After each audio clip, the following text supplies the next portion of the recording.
Bonjour, bienvenue sur Canal Plus Cinéma. Aujourd'hui dans Un ticket pour deux, je reçois Masha Merrill qui vient nous parler du concert, le très beau film de Ranu Mileanu. La qualité du film, c'est que ça se passe maintenant. C'est-à-dire ce sont des musiciens qui ont été complètement écartés, qui ne jouent plus depuis très longtemps et qui tout d'un coup ont envie de refaire un concert en Occident. Il y a une vraie cohérence, quoi. Donc ça on ne peut pas le remettre en question. Donc ils sont tous, on sent qu'ils sont tous vraiment bien dirigés dans ce que demande le réalisateur. Ils sont tous exceptionnels dans ce qu'on leur a demandé, quoi. Si on est dans l'univers du western, on pourrait complètement le transposer ailleurs, c'est-à-dire la question de la filiation. Ce qui me frappe dans ce film, c'est l'incroyable liberté d'écriture qu'il y a par rapport à un fond historique. Ah ben, il y a quelque chose qui me... C'est un plan à la Godard, là, c'est travelling qui va et vient tout le temps. Vous voulez vraiment faire nouvelle vague avec une vieille dame? Et Isabelle, qu'est-ce qu'elle fait à Jenny dans ce rôle? Isabelle, elle est morte, enfin dans le film. C'est pas ça du tout. C'est exactement ça. Oui. Je vais me tromper de film. Et elle va quand même arriver à solutionner ses problèmes grâce justement à la névrose de son mari qui tout d'un coup va foutre un espèce de coup de calgon dans tout ça. J'ai vraiment vécu ça comme un vrai polar.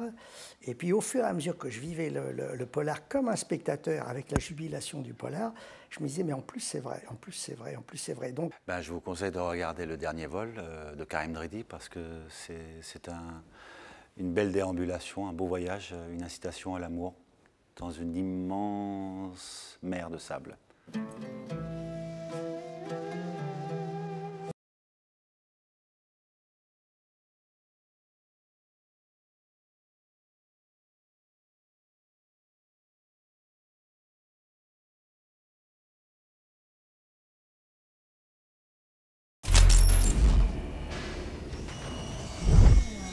Bonjour et bienvenue sur Canal Plus Cinéma pour une semaine spéciale science-fiction.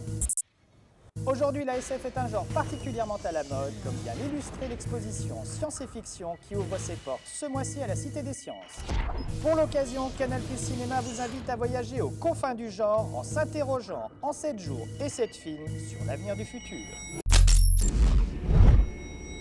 Bonjour et bienvenue sur Canal Plus Cinéma pour une séance nouveau genre consacrée ce mois-ci aux films de vampires en partenariat avec l'Étrange Festival. Comme la dernière version en date de Sherlock Holmes, signé Guy Ritchie, l'œil du privé qui nous vient de Corée du Sud remet au goût du jour la figure du détective privé tout en la dépoussiérant. Inspiré de l'histoire vraie du héros soviétique Vassili Zaïtsev, Stalingrad est un film de guerre au souffle épique extraordinaire et aux scènes de bataille bluffantes. Avec la guerre en toile de fond, Otages à Kandahar est d'abord un film d'évasion qui maintient une tension permanente en alternant les moments d'espoir, d'attente et de détresse profonde. En bref, un film de guerre doublé d'un émouvant portrait d'adolescent, Winter in Wartime, c'est tout de suite sur Canal Plus Cinéma. Bonne séance nouveau genre.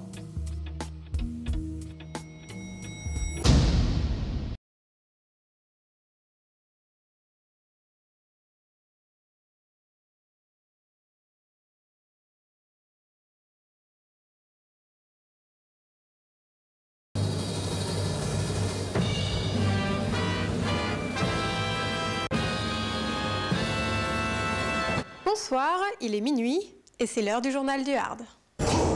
Il est rare que le X revisite son histoire. Et pourtant, des toutes premières bobines, tournées au début du XXe siècle, au Gonzo d'aujourd'hui, le X a vécu toutes les évolutions et révolutions possibles. Et c'est l'une d'elles qu'évoque la séquence du mois, à l'orée des 70s.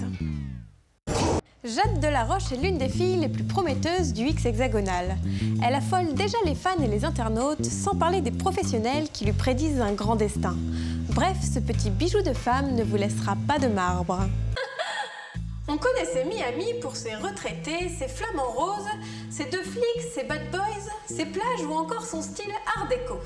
Mais depuis quelques années, Miami, c'est aussi l'une des capitales montantes du X.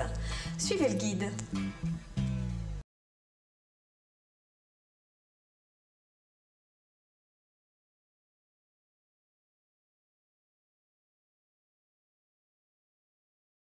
Pour ma part, je me ferai un plaisir de vous retrouver le mois prochain, le samedi 4 octobre, pour de nouvelles aventures. D'ici là, bonne nuit et ne vous couchez pas trop tard.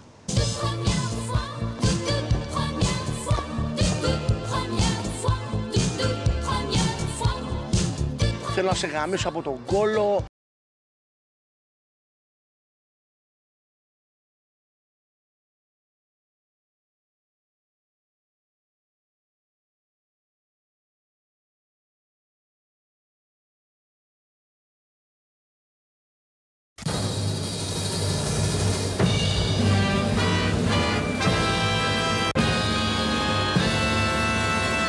Bonsoir à tous et bienvenue dans ce journal du Hard depuis les montagnes enneigées de Méribel. Ma mission ce soir, vous réchauffer en moins de 15 minutes. Pour goûter l'érotisme des cimes ou la joie d'une galipette sous la neige, rien de tel que Snow Sex, un film à voir avant le printemps avec des moufles. Elle a des airs d'enfant sage, mais derrière les apparences se cache un tempérament de feu. C'est tout le paradoxe. Elena Carrel, attention, chaud devant. C'est vrai, c'est bon l'interdit, même dans la neige et même par -10. Vous me suivez? On peut prendre des cours de ski, de snowboard, de curling, mais aussi se rendre à l'école de l'amour. Un lieu où on dit tout, sans fausse pudeur et sans tabou. J'espère que vous avez pris des notes. Le mois prochain, je ramasse les copies. À Méribel, Olivier Guis n'a fait ni ski, ni luge, ni bonhomme de neige. Non. Il s'est isolé dans son chalet avec ses DVD et nous a concocté une fondue de hargneuse. Imaginez 50 caméras braquées sur vous en permanence. Imaginez vos ébats en direct live sur le net.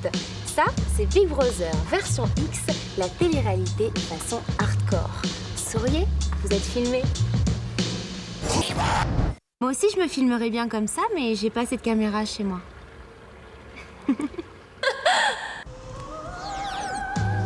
Ce journal du Hard sur les hauteurs de Méribel touche à sa fin, mais ne zappez pas car tout de suite c'est Passion à l'italienne, un film avec Valentina Valli et Pascal St. James.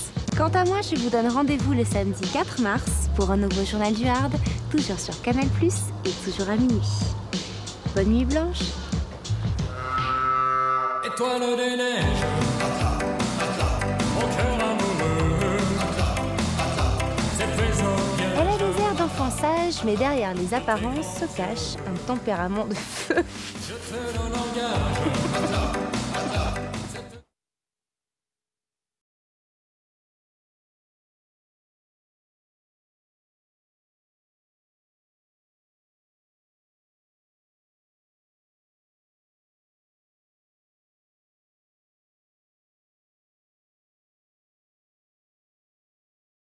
Vous vouliez être acteur bien avant d'être chanteur. À ce titre, justement, ce film-ci peut-il se lire finalement comme une revanche, non pas comme une vengeance, mais comme une revanche sur votre carrière d'acteur contrarié? Non, je ne suis pas un acteur contrarié du tout. C'est simplement que je n'ai pas eu au bon moment les bons rôles que j'aurais aimé faire. Mais je ne regrette pas les autres films que j'ai faits.